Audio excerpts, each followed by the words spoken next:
Mary McCabe. I'm a member of the 1820 Society, which was set up many years ago to keep alive the memory of the radical wars of the early 19th century, which led up to the uprising of 1820. I'm at the gates here of Sighthill Cemetery, which is on Springburn Road, and that's A803 in Glasgow. And we're going to walk up that hill there, that path, to see a monument which was erected in conditions of secrecy in 1847, and some would say it's shrouded in secrecy to this day. This period of our history has been neglected from the start and suppressed. We want to hear about it now.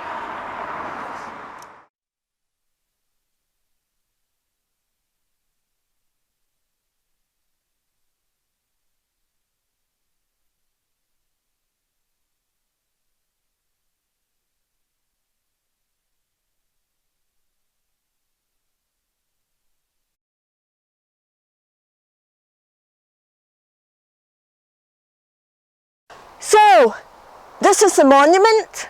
It's a listed building, it's a handsome monument, but why is it that the people in the surrounding streets mostly have no idea at all of its existence? Well, when we talk about Red Clydeside, most people mean the early 20th century. But actually 100 years before that, in the early 19th century, Clydeside in the west of Scotland was a total hotbed of political and economic revolution.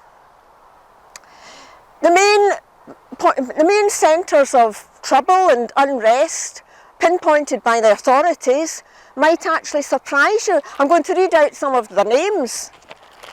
All these radical places: Mulgai, Balfron, Kirkintilloch, Kilsyth, Condorit, Rutherglen, Elderslie, Johnson, Strathaven, Kilbarchan, Neilston, Eaglesham, Dorrye, Stewarton, Stirling and Falkirk. These are all places outside Glasgow. Within what's now the city centre, the city boundary, we had Germiston, Anderson, Cumlache, Carlton, Bridgeton, Pollokshaws and Dalmarnock.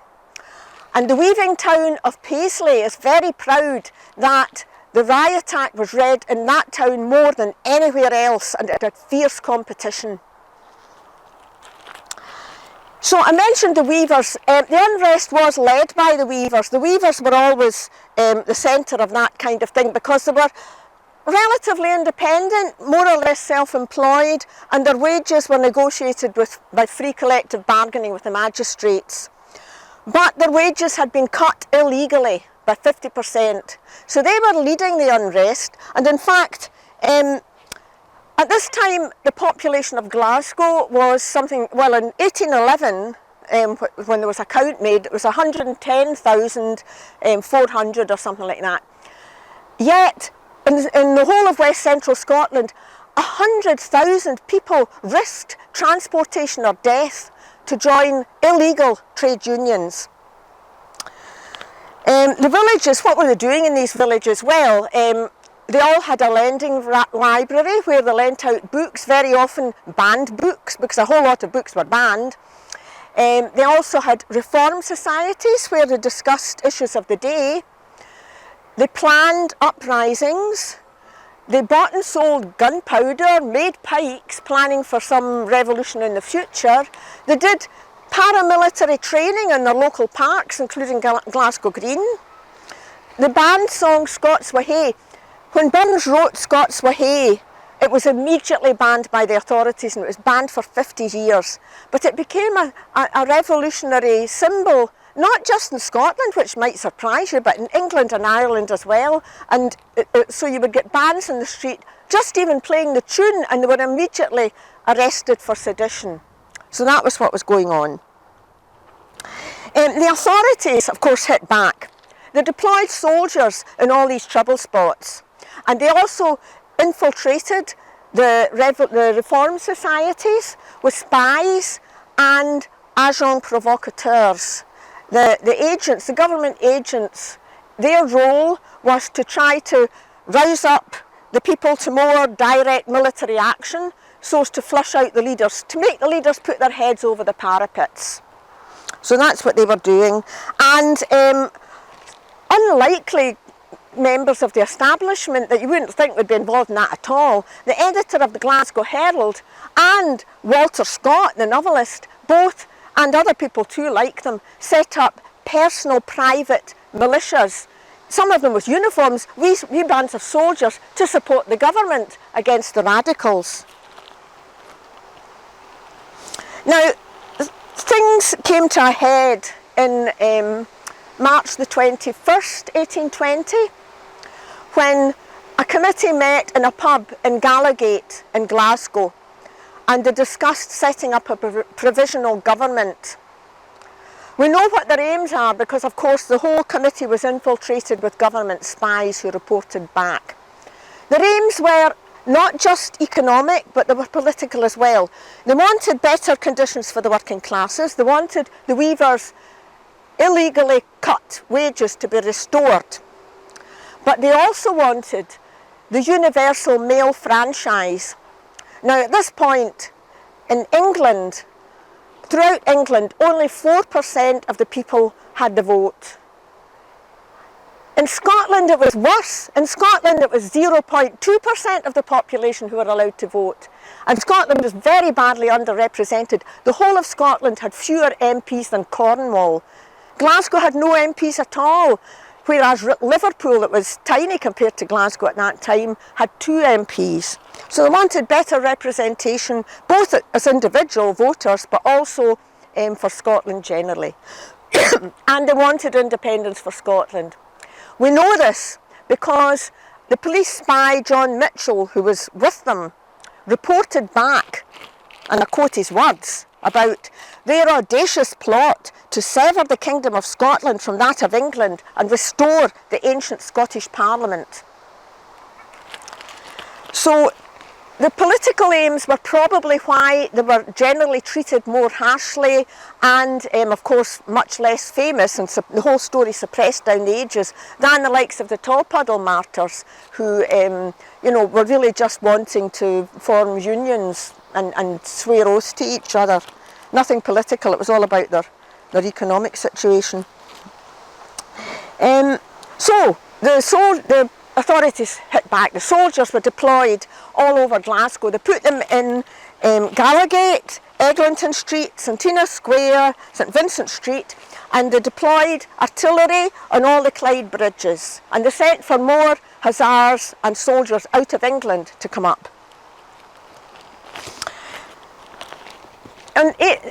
Now, oh yes, I forgot to mention, the committee, as soon as they came out of that pub, they were all arrested, and we don't hear any more about them, but you can take it nothing very good happened to them.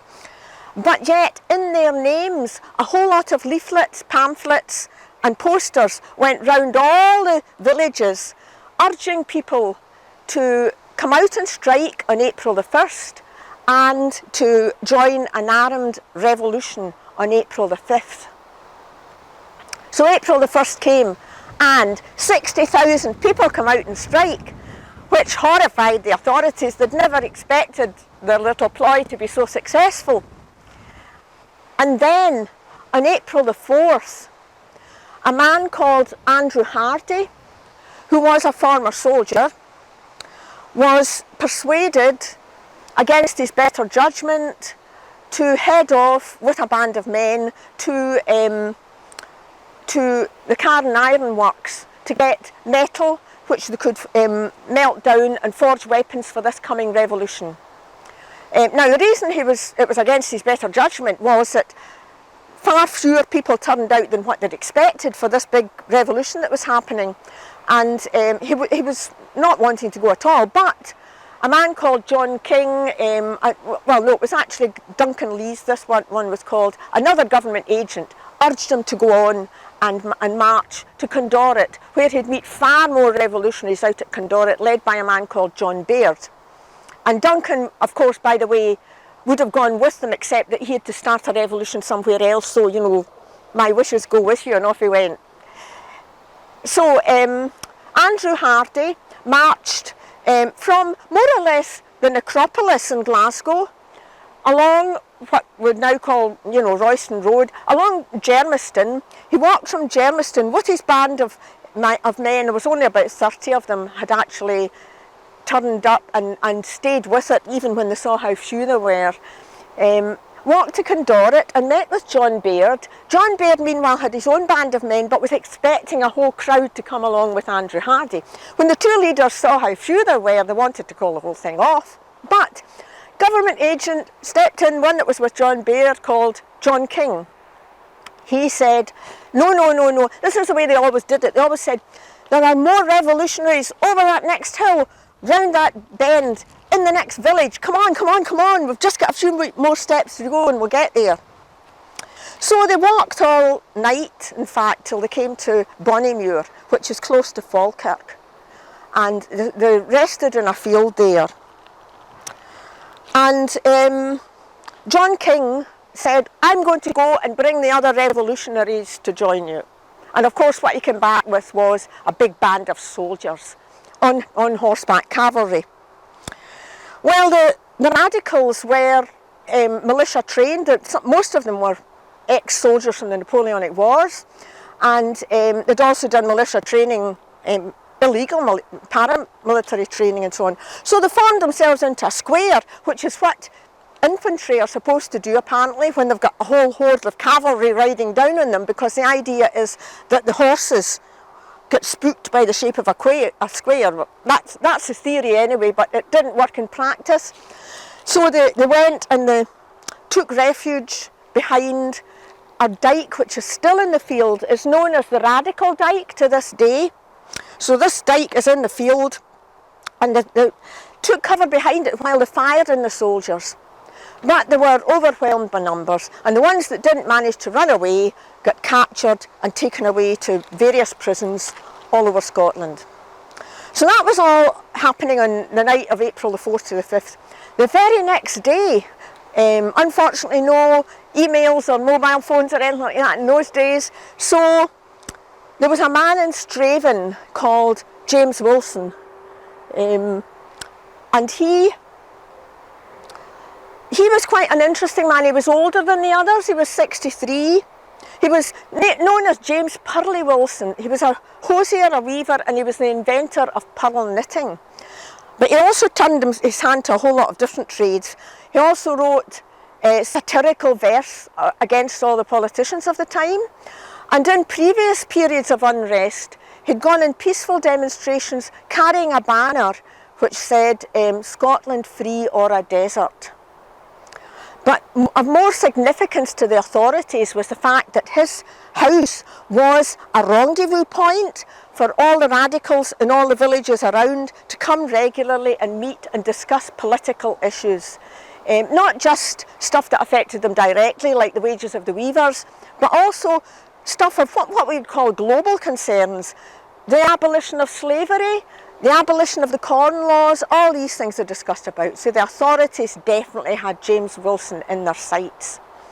So he was advised, against his better judgment yet again, by another government agent to march with 25 men towards Cathkin, where he was told there would be 7,000 people, 7,000 revolutionaries waiting to start up this thing. But before they got to Cathkin, they only got as far as East Kilbride, and then they realised they'd been duped. So they turned back without firing a shot, without anything, and went back home, went into their homes. But they were now pinpointed, they were now identified by the authorities. So the soldiers came and smashed into their homes and grabbed them in their homes, took 10 of them away, including James Wilson. And over that whole period in West Central Scotland, 88 men were charged with high treason. Now, just a wee word about high treason. High treason was never codified properly into Scots law. It was just lifted wholesale from English law, and there was actually quite an argument about it at the time of the Treaty of Union. It was taken from English law and put into Scots law, but they'd never really tried anybody in Scotland on it. At previous rebellions, like the Jacobite rebellions, everybody that was going to be done for high treason was taken down to England to be tried. But on this occasion they said they would do it differently. They would try them under English law, and they would bring up English lawyers to actually prosecute them, and that's what they did. In secret courts, the judges made it clear that everything had to be secret in these courts, nobody saying anything about it. Now, while all these people were scattered in jails all over the central belt, making it very difficult for the family to meet them and to visit them or anything, the mobs in the street were fighting with all the soldiers, trying to free these men from jail. And in Greenock, in fact, they succeeded. In Greenock, they managed to spring 5 political prisoners out of Greenock jail, the crowds throwing stones at soldiers. But it was at great cost to themselves, because the soldiers fired indiscriminately into the crowds, and they killed 8 people, including a wee boy of 8, and they seriously injured 10 people. An old woman lost a leg through it, so it was that kind of injury. So eventually came the trials, and they were not trials as we think of them. They lasted usually about 14 hours. They started at 10 in the morning. You could go through to the small hours of the next day without a break. And when it was dark, only the judge had a candle. But that was okay, because they weren't allowed to write notes anyway. And it must have been actually quite boring, not for those obviously in the dock whose lives were in the stake, but for jurors, for instance. How would you stay awake? 14 hours, a lot of it in the dark, and the speeches took hours on end. Reading out the charges against James Wilson took 2 hours, because they read out every banned leaflet that he'd ever supposed to have read. And to give you an idea of the revolutionary, scurrilous literature he was reading, one of them was the Manchester Guardian. So the verdicts, the juries were very reluctant to return a guilty verdict. They kept coming back with not guilty. There was plea bargaining. The judges would send them back again and again, really angrily saying, get it right this time, guilty, guilty, how hard is that, and sending them backwards and forwards.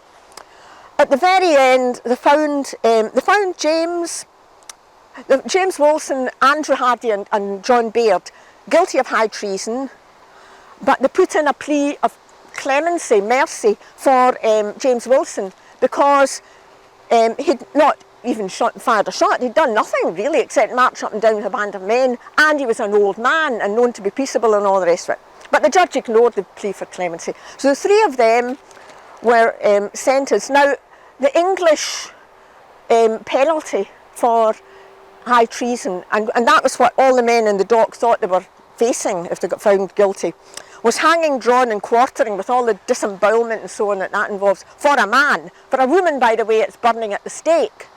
There weren't any women here just now, but I thought I'd just mention that. So what they said they'd do is they would water down the penalty, and they'd just hang them and then cut off the heads once they were dead. The hangman, the regular hangman, refused to do such a bizarre punishment, so they hired a medical student from Glasgow University who said he'd done that kind of thing in anatomy classes. So they said he could cut off the heads, and they paid him double what the normal hangman got. His name was Thomas Moore. So he cut off. James Wilson made a passionate speech of 250 words all about his cause, but the judge interrupted it, of course, again and again, and told the reporters to show discrimination in what they report. So the Glasgow Herald next day said he stammered forth a few words in an incoherent fashion. That was how they put it. So anyway, James Wilson got his head cut off by the student on Glasgow Green in front of a crowd, an angry, sullen crowd of 20,000 people. In those days, think of it, 20,000 people gathered to see it, and they were hissing at the soldiers, they were shouting, they were really, really aggressive towards the soldiers, and the soldiers were holding them back with guns and bayonets. And after they cut off James Wilson's head, the student went up to Stirling and did the same for Baird and Hardie. After which, he was an extremely unpopular man, and in fact he had to leave not just the town but the country. He fled to Ireland to give up his studies. He couldn't go on living in Scotland, so that was the end of him. But you can actually see the mask, the axe and the cloak which he wore, the very items he wore, are still on display in the Smith Museum, which is in Stirling. So, you know, they're still there if you want to have a look at them. Now, the rest of the folk, of course, again, quite a lot of people got off. The juries refused to find some of them guilty. Others got plea bargained down a bit. Some of them were government agents who, of course, were maybe given a light fine and the government paid for it. But in the end, there were 19 who were done for high treason, but had their sentences commuted from death to transportation to Australia. And while they were in jail, you know, for months waiting for a ship to take them, some of them wrote poems and ballads about their situation. And one man called Alan Murchie wrote quite a lot of poems. We think he wrote a ballad called Dark Bonnymuir, which is quite a long ballad. But here we've got Alan Dixon is going to sing us a verse of it.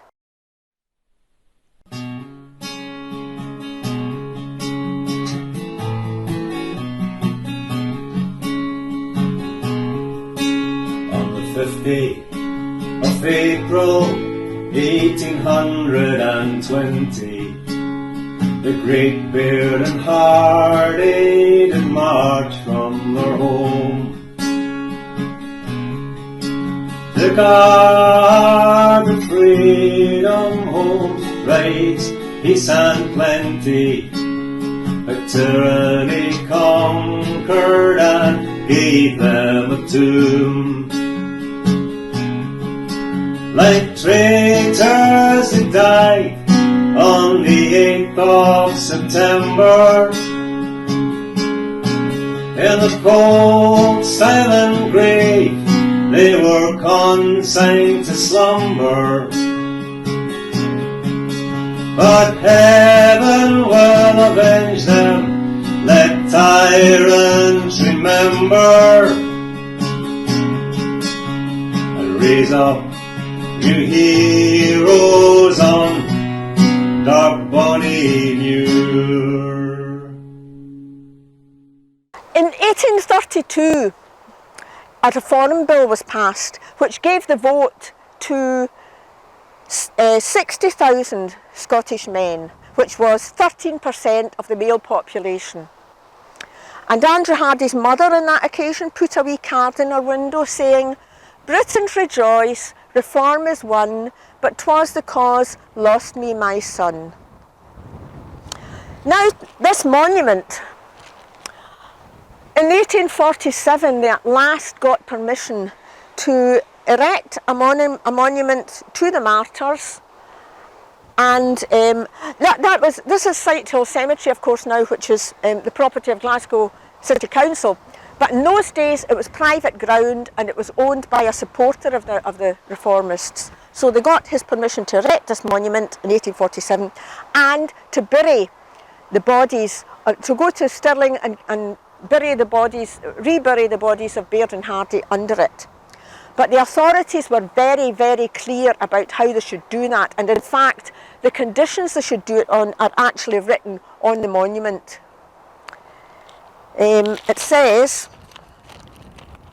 "The removal shall take place without any public notice or intimation and without any procession or concourse or attendance of people, but in the presence of a few friends only." So it to be in the dark and the secret by night and everything. So these few friends went to Stirling with the help of an old man with a long memory. They finally located the graves, the unmarked graves of Baird and Hardie, and they identified them by Baird's smashed jaw because his head was all smashed. The student had botched the job, he wasn't very good at beheading. So they took them away and they buried them under here, and a few years later, one of the few transportees who returned to Scotland from Australia, a man called Andrew White, when he died naturally here in the Royal Infirmary, he asked to be buried here also alongside his comrades. So he's the third radical who's buried here, Andrew White. On On the southern side, there's a poem written in a kind of flowery style of the time. It's quite a long poem, but I'll read you just the first few verses, the first few lines of it. Well, it says it's for John Baird and Andrew Hardie, who for the cause of freedom suffered death at Stirling. And then it says, "Here lie the slain and mutilated forms of those who fell, and fell like martyrs true. Faithful to freedom through a time of storms, they met their fate as patriots always do, despising death, which ne'er can noble souls subdue. Calmly they viewed death's dread and dark array, then heaven directed, turned their prayerful eyes, serene in the hope they triumphed o'er dismay.